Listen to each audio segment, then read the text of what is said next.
Eleva tu nivel. Apuesta por ti. Jetour. Drive your future.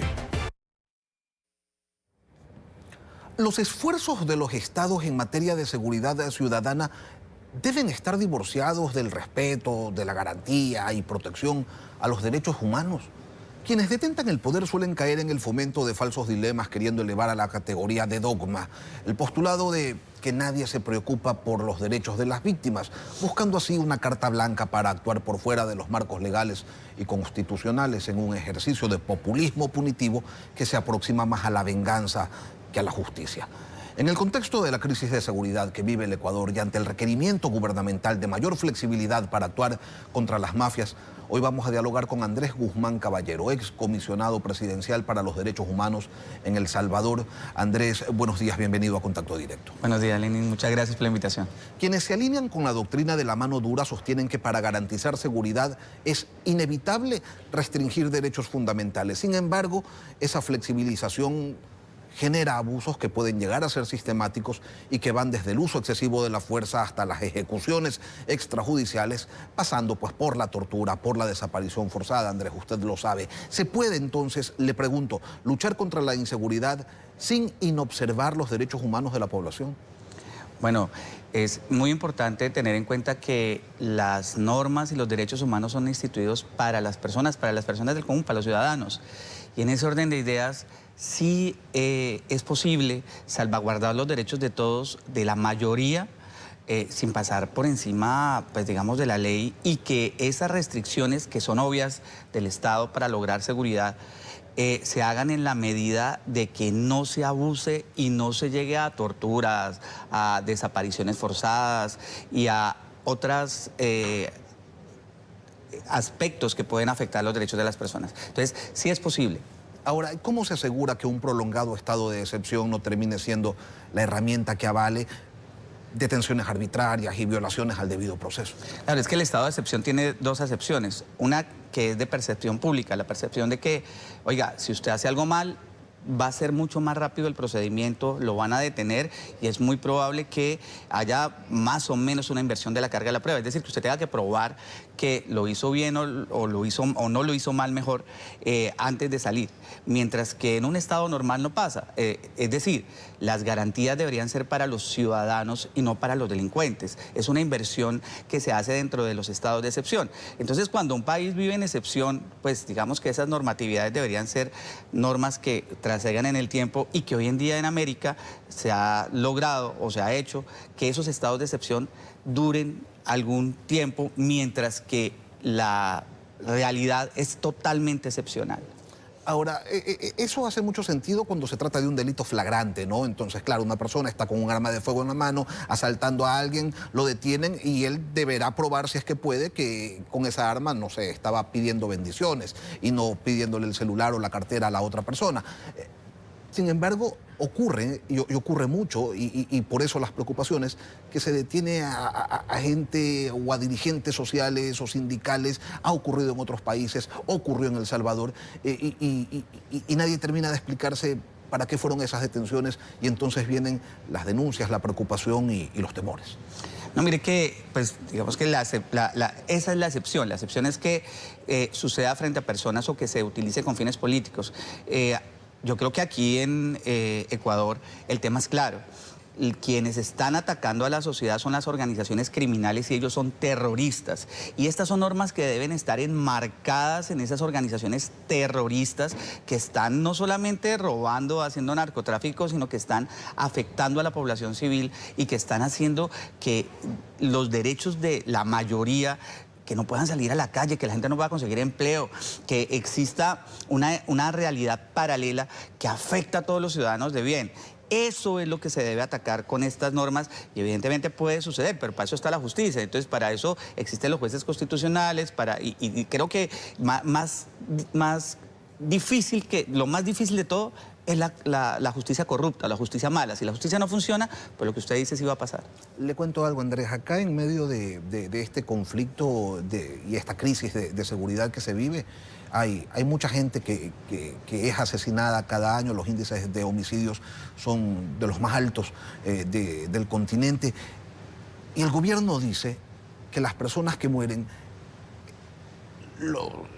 es porque están relacionadas con grupos de delincuencia organizada, pero eso no es cierto.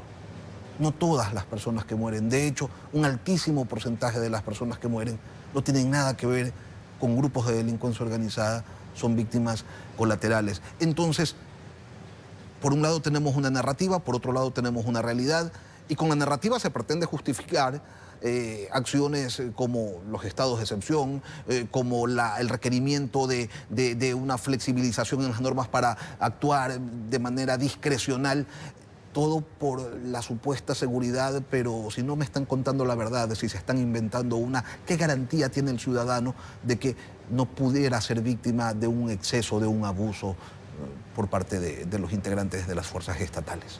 Pues la verdad yo creo que, mire, la seguridad es una percepción.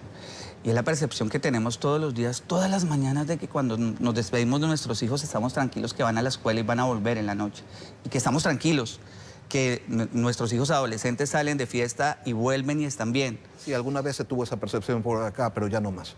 Si esa percepción no existe es porque estamos en un momento que no está bien, y requerimos medidas excepcionales porque estamos pasando por un momento excepcional, porque la vida de nosotros no es igual. Entonces, digamos que, claro, el Estado puede utilizar uno u otro discurso de seguridad basado en la realidad o en la información que tienen o cómo utilizan la información que tienen, pero al final la percepción que debemos tener todos los ciudadanos es que podemos hacer lo que podemos hacer todos los días tranquilos, que nuestro trabajo no nos van a extorsionar, que podemos contestar cualquier llamada y no es para robarnos o para extorsionarnos.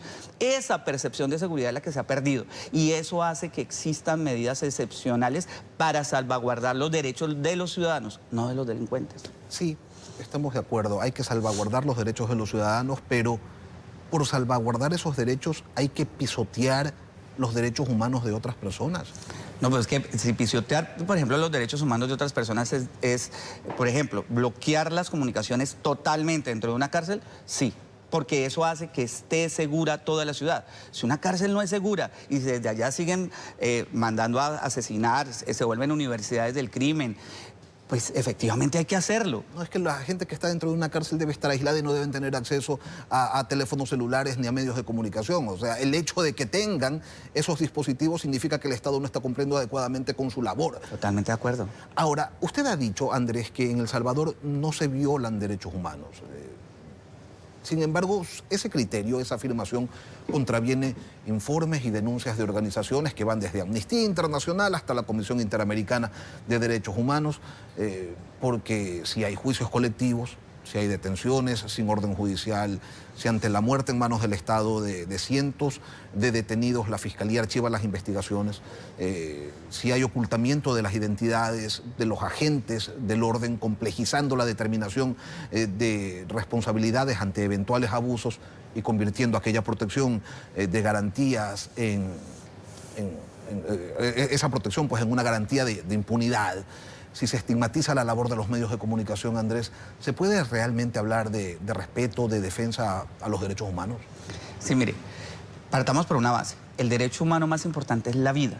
En El Salvador al año asesinaban, homicidios, 7.000 personas. Un estadio o un coliseo lleno de personas muertas al año.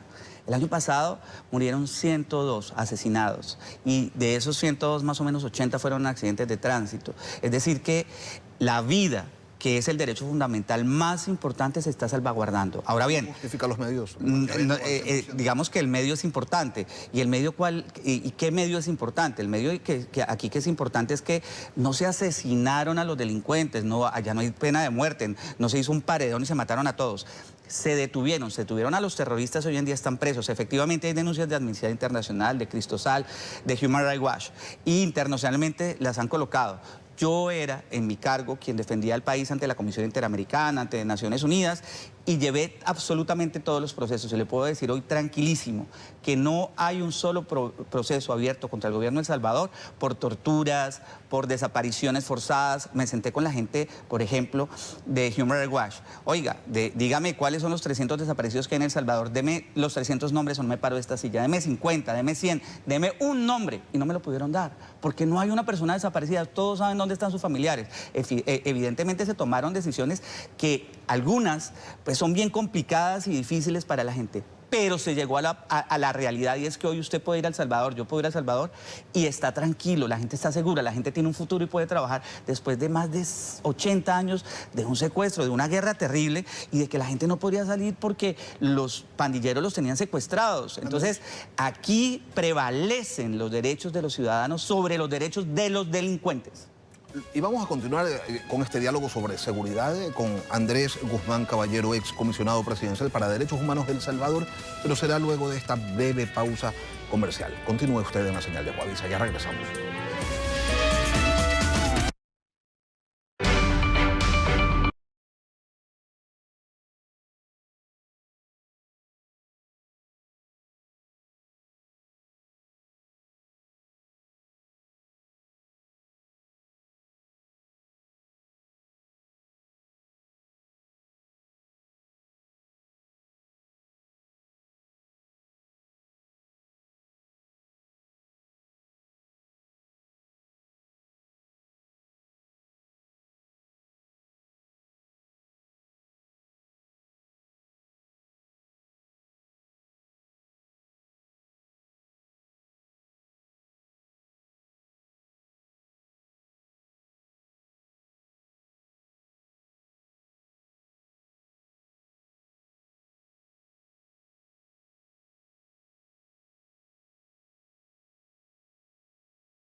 Retomamos el diálogo con Andrés Guzmán Caballero, ex comisionado presidencial para los Derechos Humanos en El Salvador.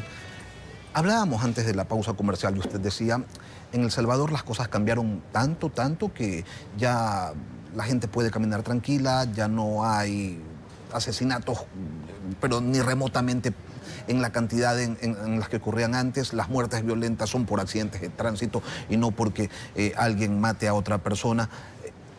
Sí, hay un 80% de respaldo al presidente Nayib Bukele, pero cuando se le pregunta a la gente si se puede criticar al gobierno, 6 de cada 10 dicen que tienen temor de hacerlo porque pueden llegar represalias.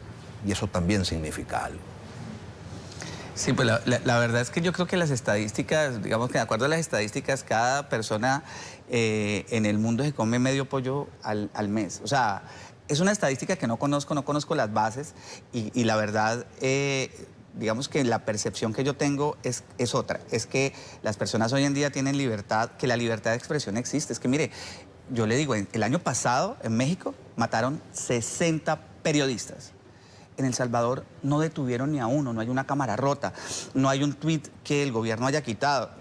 Mi comisión manejaba todos los temas de libertad de expresión. Yo conozco a muchos periodistas salvadoreños que han salido del país precisamente denunciando persecución por parte del gobierno.